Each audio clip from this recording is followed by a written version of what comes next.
प्यारे बच्चों एवं श्रोताओं,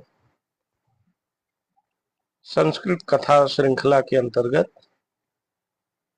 प्रस्तुत है आज तीसरी कथा, जिसका शीर्षक मैं दे रहा हूं जन कंबल कथा।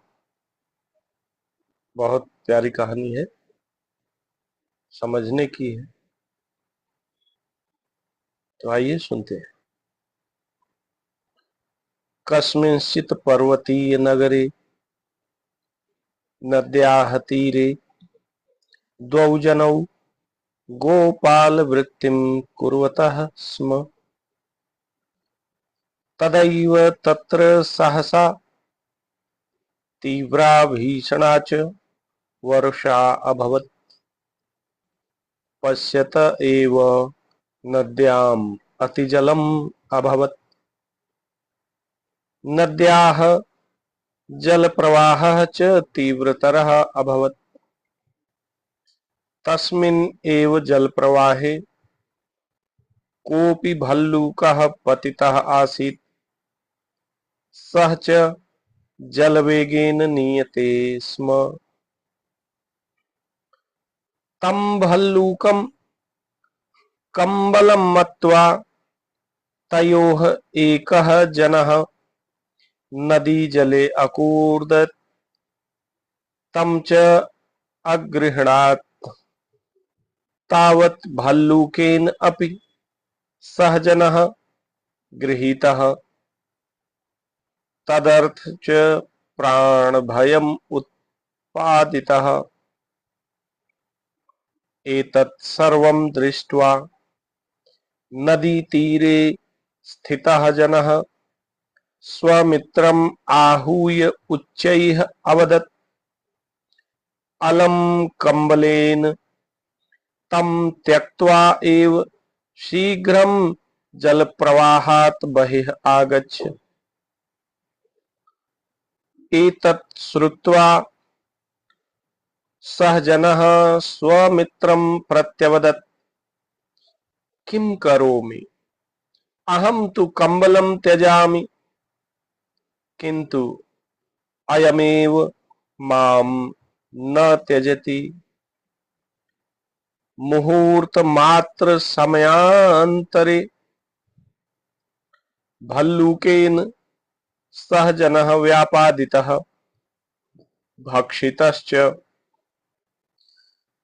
सत्यमेव उक्तम्, भ्रमादपि दुष्टानां संगं यः कुरुते जनः असमर्थः पुनस्त्यक्तुं तत्रैव विनिहन्यते। प्यारे श्रोताओं और बच्चों, इसमें कुछ कठिन क्लिष्ट शब्द आए हैं, जिनका सरलार्थ में करके फिर हिंदी अर्थ करता हूं। पहला, गोपाल वृत्तिम। गोपाल वृत्तिम गोचारण वृत्तिम, गोचारणम, गायों को चराना। दूसरा, मुहूर्त मात्र समयांतरे, अर्थात एकस्मिन एव क्षणे, क्षण मात्र समय। तीसरा, व्यापादितः, मारितः। और चौथा, भक्षितः, खादितः।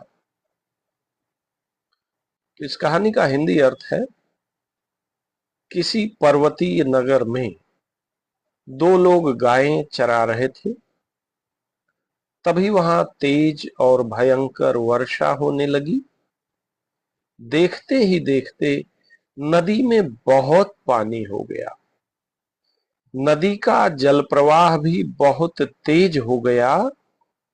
उसी जलधारा में कोई भालू गिर गया था और जल के बहाव में बहता जा रहा था। उस भालू को कंबल समझकर, कंबल मानकर दोनों में से एक व्यक्ति नदी में कूद गया और उसे पकड़ लिया।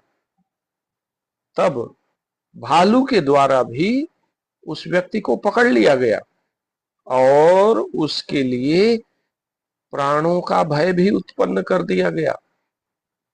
उस व्यक्ति का प्राण संकट में आ गया। नदी के किनारे बैठे व्यक्ति ने अपने मित्र को जोर से बुलाते हुए कहा, कंबल से क्या लाभ, उसे छोड़कर शीघ्र ही जलधारा से बाहर आ जाओ। तब उस व्यक्ति ने अपने मित्र को उत्तर दिया, क्या करूं, मैं तो कंबल को छोड़ रहा हूं, लेकिन यह कंबल ही मुझे नहीं छोड़ रहा है। एक ही क्षण में भालू के द्वारा उस व्यक्ति को मारकर खा लिया गया। सच ही कहा है, भ्रम के कारण भी यदि कोई व्यक्ति दुष्टों का साथ करता है और फिर उसका साथ छोड़ने में असमर्थ हो जाता है, तो उसे वहीं मार दिया जाता है, उसका वहीं विनाश हो जाता है। तो प्यारे बच्चों, श्रोताओं, कभी भी किसी गलत व्यक्ति का साथ नहीं करना चाहिए। बाद में पछताना पड़े, इससे पहले ही जब किसी को मित्र बनाना हो, उसके संग रहना हो, तो उसके विषय में सोच लेना आवश्यक हो जाता है। ऐसी कहानियों के लिए आप सुनते रहिए और हमारे channel Sanskrit Kalpalata YouTube channel और व्हाट्सएप चैनल को सब्सक्राइब कर लीजिए। बहुत धन्यवाद।